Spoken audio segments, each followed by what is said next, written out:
Assalamualaikum warahmatullahi wabarakatuh. Kita ketemu lagi dalam mata kuliah penulisan ilmiah. Kali ini pada topik kelima kita akan membahas sistematika proposal penelitian. Bagian kedua dari sistematika proposal penelitian adalah bagian isi. Bagian isi proposal itu terdiri dari bab 1 pendahuluan, bab 2 tinjauan pustaka, bab 3 metode penelitian, dan daftar pustaka.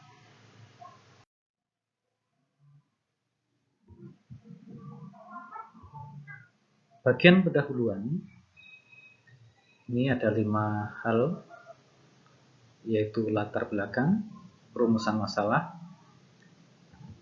tujuan penelitian, manfaat penelitian, dan keaslian penelitian. Isi latar belakang ini merupakan bagian yang fundamental di dalam penyusunan proposal, karena argumentasi logis mengapa penelitian itu dilakukan itu ada di sini. Ada 3 bagian dalam latar belakang yang terpenting minimal, yaitu ada pertama, batasan, sebaran, dan angka kejadian penyakit atau masalah kesehatan yang diteliti. Di sini dijabarkan kejadian dan sebaran dari ranah global, nasional, daerah, hingga lokal. Bagian kedua adalah kausasi, yaitu bagaimana mekanisme kejadian penyakit atau masalah kesehatan tersebut. Bagian ini menyangkut juga selain proses atau peristiwa kejadiannya, juga komponen atau faktor yang terkait atau yang mempengaruhi, dan juga subjek-subjek yang terdampak, kelompok mana, siapa, makhluk hidup atau benda mati yang terkena masalah atau penyakit tersebut. Bagian yang ketiga adalah kesenjangan. Bagian ini akan menguraikan peluang kejadian, distribusi, dan atau pemecahan masalah kesehatan atau penyakit pada kondisi yang berbeda atau jika kondisinya berubah. Di sini nanti akan muncul kesenjangan, baik itu berupa perbedaan sebaran, kejadian, atau terselesaikannya masalah jika subjeknya atau kondisinya atau lingkungannya diubah. Diubah ini artinya berbeda dengan penelitian-penelitian yang sebelumnya. Poin 1 dan 2 ini lebih banyak memotret keadaan di mana penulis proposal harus merujuk sebanyak mungkin hasil-hasil penelitian terkini untuk memperkuat bagian pertama dan kedua. Kemudian bagian ketiga lebih banyak diskusi berdasarkan argumentasi logis dari penulis proposal. Kita ambil contoh dari proposal yang berjudul Distribusi Soil Transmitted Helminth pada kulit salak. Kita yakin bahwa semuanya kita paham tentang salak dan paham pula tentang soil transmitted helminth, yaitu cacing-cacing yang ditularkan melalui tanah. Pertanyaannya adalah bagaimana mungkin telur-telur cacing itu berada pada kulit salak? Kalau itu ada, bagaimana telur-telur cacing itu sampai di situ? Nah, inilah argumentasi logis dari penelitian ini. Yang pertama terkait dengan batasan, sebaran, dan kejadian penyakit atau masalah kesehatan tersebut. Dengan kata lain, inilah justifikasi masalahnya. Di sini dijelaskan bahwa penulis menguraikan seperti ini. STH adalah sekelompok cacing khusus yang menyebabkan infeksi pada manusia melalui kontak dengan telur cacing dan penetrasi larva. Ini ada 2 kutipan, kemudian dilanjutkan dengan spesies STH terpenting adalah cacing gelang, cacing cambuk, dan cacing tambang. Ini ada 3 rujukan. Prevalensi STH mencapai 24% dari populasi dunia. Ini menunjukkan angka kejadian tersebar luas di daerah tropis dan subtropis, terutama di Afrika Sub-Sahara, Amerika, Cina, dan Asia Timur. Ini menunjukkan distribusi atau sebaran. Alinea ini terdiri dari 3 kalimat dan didukung oleh 4 pustaka rujukan. Kemudian masih bagian pertama, yaitu batasan sebaran dan angka kejadian.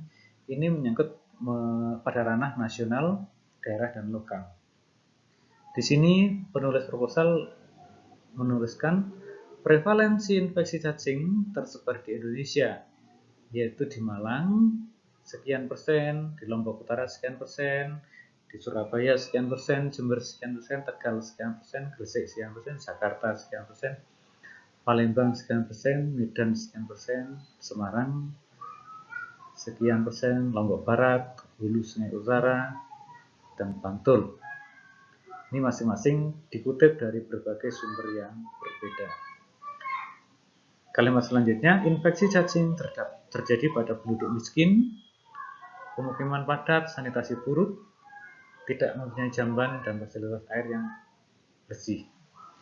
Ini merujuk pada sebaran menurut faktor yang terkait.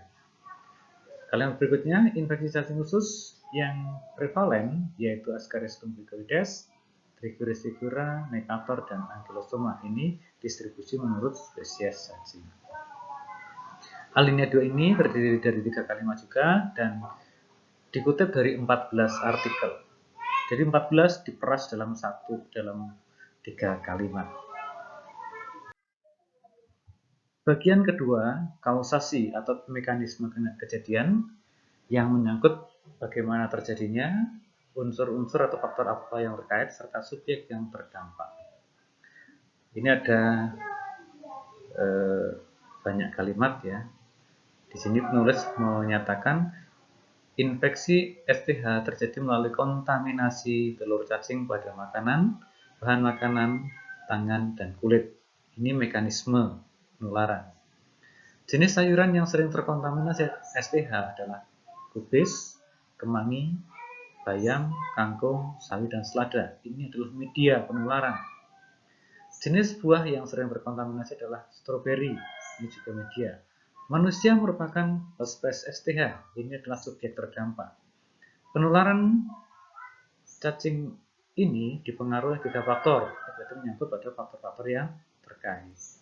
Telur cacing dapat bertahan lama pada tanah yang lembab, tumbuh menjadi telur infektif dan siap menginfeksi tubuh manusia. Ini berarti mekanisme. Transmisi telur cacing ke manusia melalui tanah yang terkontaminasi telur cacing. Ini juga mekanisme. Telur STH keluar dari tubuh hospes bersama feses, ini mekanisme. Telur dapat melekat pada sayuran atau bahan makanan lain dan tertular manusia bila tidak dicuci atau tidak dimasak. Ini juga mekanisme. Tidak ada transmisi langsung dari orang ke orang atau infeksi dari feses segar. Ini juga mekanisme. Telur yang keluar bersama tinja membutuhkan waktu sekitar 3 minggu di tanah untuk matang dan menjadi infektif. Ini menunjukkan perang dari tanah. Ini ada 10 kalimat yang diambil dari 12 pustaka yang relevan. Kemudian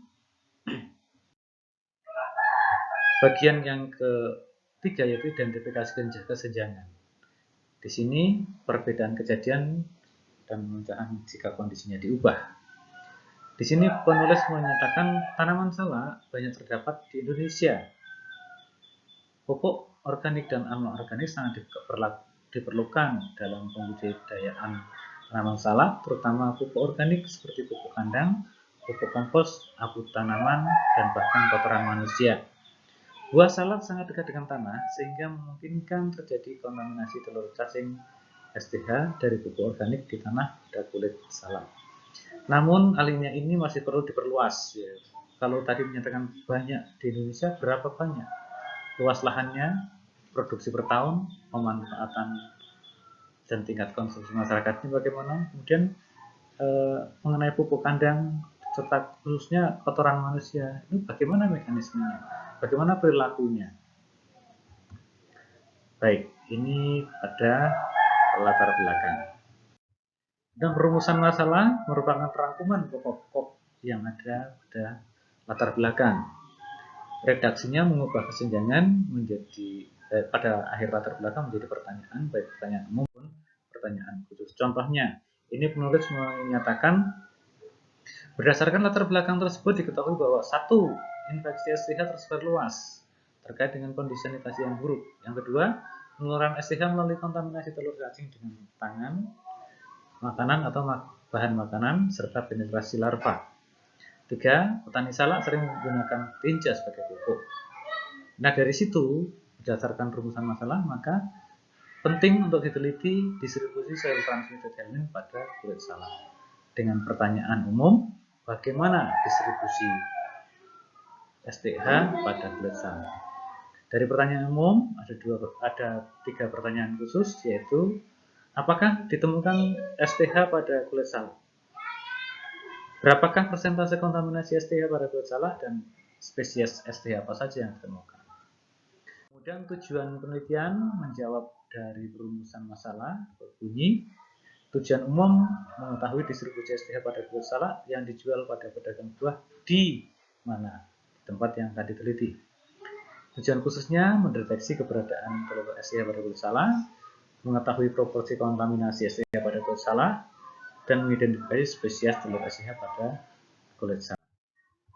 Manfaat ini menjelaskan apa yang akan ditemukan dalam penelitian ini dan apa manfaat dari hal yang ditemukan tersebut secara praktis bagi pelayanan kesehatan dan secara metodologis bagi pengembangan ilmu pengetahuan dan teknologi kesehatan.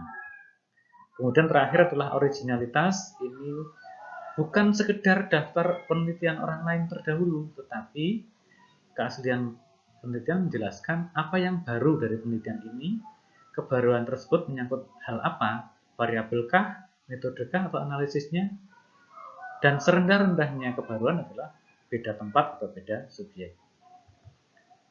Dan informasi kebaruan ini baru dibuktikan dengan daftar penelitian terdahulu dari orang lain untuk menunjukkan di mana letak bedanya. Demikian materi tentang pendahuluan ini. Terima kasih. Assalamualaikum warahmatullahi wabarakatuh.